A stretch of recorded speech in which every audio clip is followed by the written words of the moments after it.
बांकीपुर विधानसभा seat पर हुए उपचुनाव के आए नतीजों ने राष्ट्रीय जनता दल यानी कि राजद के खेमे में बड़ा भूचाल ला दिया है। राजद की उम्मीदवार रेखा कुमारी की न सिर्फ करारी हार हुई है बल्कि उनकी जमानत तक जब्त हो गई है। नवंबर 2025 के चुनाव में जहां राजद दूसरे नंबर पर रही थी और रेखा कुमारी को 46,363 वोट मिले थे, वहीं इस बार उन्हें महज 14,273 वोट ही मिल सके हैं। जी हां, नमस्कार, मैं हूं आपके साथ प्रीति और आप देख रहे हैं सच टॉक्स। देखिए, बांकीपुर विधानसभा सीट पर उपचुनाव हुआ था, कल वोटिंग हुई और प्रशांत किशोर जो है वो भारी से चुनाव जीत गए हैं। लेकिन इस चुनाव में राजद की प्रत्याशी रेखा कुमारी के लिए उन्हें करारी हार का सामना जो है वो करना पड़ा है। रेखा कुमारी को महज 14,273 वोट ही मिल सके हैं, यानी कि इस चुनाव में उन्हें 32,090 वोट कम मिले हैं और पार्टी का वोट बैंक पूरी तरह से खिसक गया है।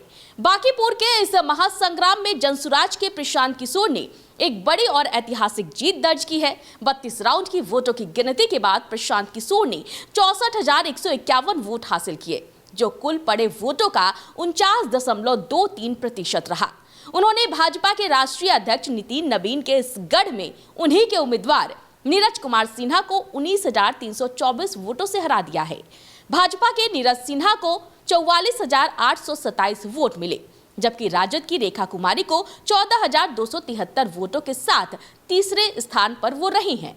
इस उपचुनाव के आंकड़ों को देखें तो बांकीपुर में कुल 34.30% मतदान हुआ था और कुल 1,30,313 वोट पड़े थे। इनमें से लगभग हर दूसरा वोट प्रशांत किशोर के पक्ष में गया। स्थिति यह रही है कि भाजपा और राजद दोनों के वोटों को मिला दे अगर, तब भी उनका कुल आंकड़ा 59,100 बनता है, जो अकेले प्रशांत किशोर के वोटों से 5,051 कम है। वहीं नोटा को 646 वोट मिले हैं, जबकि चौथे स्थान पर रहे मनोरंजन कुमार श्रीवास्तव को 973 वोट मिले और शीर्ष 3 के बाद कोई भी प्रत्याशी 1,000 वोट तक भी नहीं पहुंच सका है। यह जीत राजनीतिक रूप से बेहद मायने रखती है, क्योंकि बांकीपुर पिछले 30 सालों से बीजेपी का अवैध किला रहा है।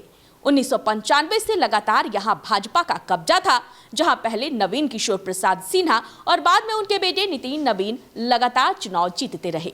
साल 2025 के चुनाव में नितिन नवीन इस सीट से 51,000 से अधिक वोटों से जीते थे और उन्हें 98,299 वोट मिले थे। लेकिन बाद में नितिन नवीन के राज्यसभा जाने और विधानसभा से इस्तीफा देने के बाद यह सीट खाली हुई थी। अब 30 साल बाद भाजपा के इस गढ़ को ढाहकर प्रशांत किशोर की विधानसभा में एंट्री हो चुकी है, जहां वे सदन के अंदर पक्ष और विपक्ष दोनों पर हमलावर नजर आएंगे।